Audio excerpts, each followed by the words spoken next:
coup de pouce, coup de pression, coup de mou, coup de foudre, coup de chance, coup de soleil, coup du sort, coup du lapin, coup de folie, coup de théâtre, coup de vieux, en coup de vent, coup de cœur, coup de cœur. Les coups de cœur littéraires de la librairie Landru par Pascal Farge. Ce genre de petites choses de Claire Keegan aux éditions Sabine Vespizer. Les gens, pour la plupart, enduraient les intempéries avec contrariété. Les commerçants et les artisans, les hommes et les femmes, au bureau de poste et dans la file d'attente du chômage, sur le marché aux bestiaux, à la cafétéria et au supermarché, dans la salle de bingo, dans les pubs, à la friterie, commentaient tous à leur manière le froid et la quantité de pluie qui était tombée, demandant ce que ça signifiait et s'il pouvait y avoir un présage là-dedans, car qui pourrait croire que c'était pour la énième fois une journée glaciale. Les enfants relevaient leurs capuches avant de partir pour l'école, tandis que leur mère, si habituée maintenant à baisser la tête et à se précipiter vers la corde à linge, ou osant à peine étendre la moindre lessive dehors, avait peu d'espoir de réussir à faire sécher, ne serait-ce qu'une chemise avant le soir. Puis la nuit s'installait et le gel reprenait, et les lames du froid se glissaient sous les portes et coupaient les genoux qui s'agenouillaient encore pour dire le chapelet.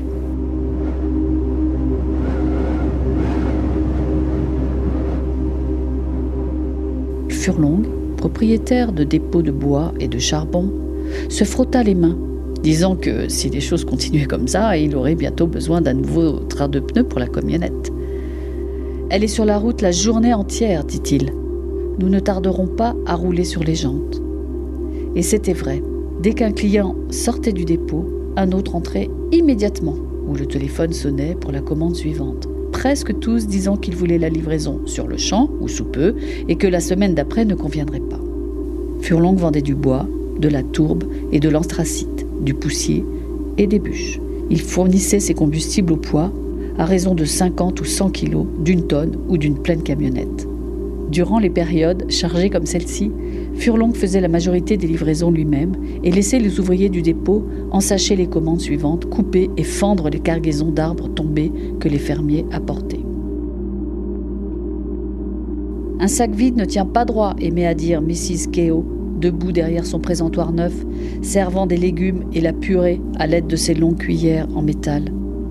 Avec plaisir, les hommes s'asseyaient pour se réchauffer et apaiser leur faim avant de fumer une cigarette et de retourner affronter le froid.